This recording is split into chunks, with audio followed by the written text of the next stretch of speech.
Welcome. I'm Erin Hartigan here with Adrienne McCauley to share our video abstract that complements the same titled manuscript published in the Journal of Women's Health Physical Therapy.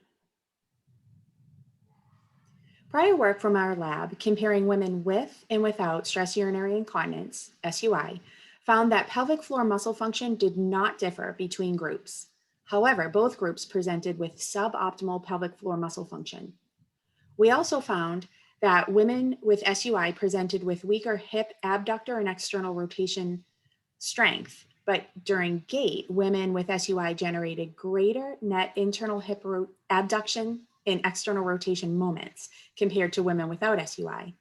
These findings suggest that motor control of the hip influences occurrence of SUI.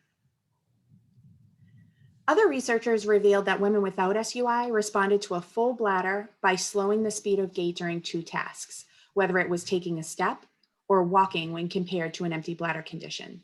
Conversely, women with SUI did not alter the timing to initiate a step during the bladder, empty bladder and full bladder conditions. And to our knowledge, the effects of a full bladder on gait has not been tested in women with SUI. Our objective was to compare gait strategies during the empty and full bladder condition in women with and without SUI. And since Booth and colleagues reported asymptomatic women slowed their gait speed in response to the full bladder, we purposefully controlled for gait speed between the conditions.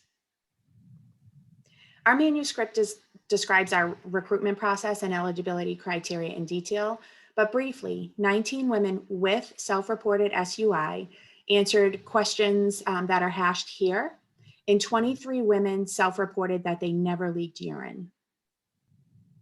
We use state-of-the-art motion analysis equipment to measure hip angles and moments in the sagittal, frontal, and transverse planes during weight acceptance, and we also collected temporal spatial variables that are listed here.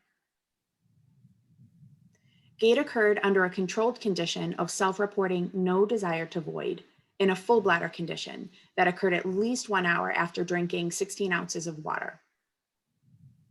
Adrienne will summarize the take-home points here. Thanks, Erin. So take-home point number 1, the women with and without SUI walk differently. In particular, the women with SUI use less hip flexion and less hip adduction angles in the dominant limb. Take-home point number 2, there are unique neuromuscular responses within each group. So the women with SUI had limb differences for the external rotation moments during the control condition, but these resolved during the full bladder condition. Whereas women without SUI maintained those ER moment differences across both conditions, yet had abduction moments increase during the full bladder condition. And take-home point number 3 regarding the dual task, the biomechanics were such that the hip external rotation angles decreased and the extension moments increased in the dominant limb. The women were using increased step time and decreased cadence when challenged by a full bladder.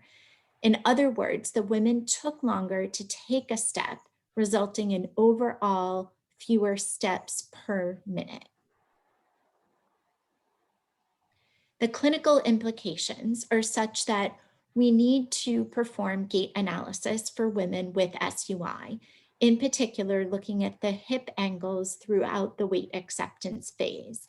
Additionally, we need to address the neuromuscular control of the hip, including during gait, with increasingly higher bladder volumes as their symptoms improve. We'd like to thank the Section on Women's Health for grant funding, as well as all of the participants and students. Thank you for listening to our abstract, and we hope you'll enjoy the full article as well. Thanks. Thank you.